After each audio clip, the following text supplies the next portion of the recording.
இந்த புக்கை நீங்கள் ரீட் பண்ணி தரீங்களா? சரி வாங்க இன்னைக்கு இந்த புக் பற்றி பார்க்கலாம். பவர் ஹவுஸ்னா super star Rajinikanth. Treasure house அப்படின்னா அது யார்கிட்ட இருக்குது அப்படின்னா ட்ரெஷர் ஹவுஸ் நம்மகிட்ட தான் இருக்குது. அதுதான் இந்த புக்கில் சொல்லியிருக்காங்க, the power of subconscious mind. இதில் வெரி ஃபர்ஸ்ட் பாயிண்டாக என்ன சொல்லியிருக்காங்கன்னா, எல்லாருக்குள்ளேயும் ஒரு ட்ரெஷர் ஹவுஸ் இருக்குது.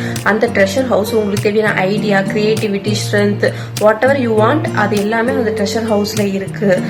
நீங்கள் ப்ராப்பராக யூஸ் பண்ணலாம் அப்படின்னு சொல்லியிருக்காங்க. எக்ஸாம்பிள், இப்போ நீங்கள் எக்ஸாம் அன்னைக்கு ஐயோ ரொம்ப பயமாக இருக்கு, எல்லா ஆன்சரும் மறந்தும் போல் இருக்கே அப்படின்னு நினைக்காம, எல்லா ஆன்சரும் எனக்கு தெரியும், எந்த மாதிரி கொஸ்டின்ஸ் வந்தாலும் அதை ஹேண்டில் பண்ணி நான் சூப்பராக ஆன்சர் பண்ணுவேன், இந்த மாதிரி நீங்கள் உங்களுக்குள்ளே சொல்லும் போது அது உங்கள் சப்கான்ஷியஸ் மைண்ட் நம்பும், அதே மாதிரி உங்களுக்கு நடத்தி கொடுக்கும். இதை நானே என் லைஃப்பில் அனுபவிச்சிருக்கேன். 100% அது நடந்திருக்கு. ஸோ இந்த ட்ரெஷர் ஹவுஸே உங்களுக்குள்ளே தான் இருக்குது, அது உங்கள் சப்கான்ஷியஸ் மைண்டு தான். இப்படி தான் இந்த புக்கோட ஆத்தர் ஜோசப் மர்ஃபி சொல்லியிருக்காங்க. இந்த புக்கை பற்றி அடுத்தடுத்த வீடியோவில் நான் ஷார்ட்டாக போடுறேன். ஸோ அப்டேட்ஸ் வர்றதுக்காக சப்ஸ்கிரைப் பண்ணுங்கள். வீடியோ பிடிச்சிருந்தால் லைக் பண்ணுங்கள். உங்களோட தாட்ஸை கமெண்ட் பண்ணுங்கள்.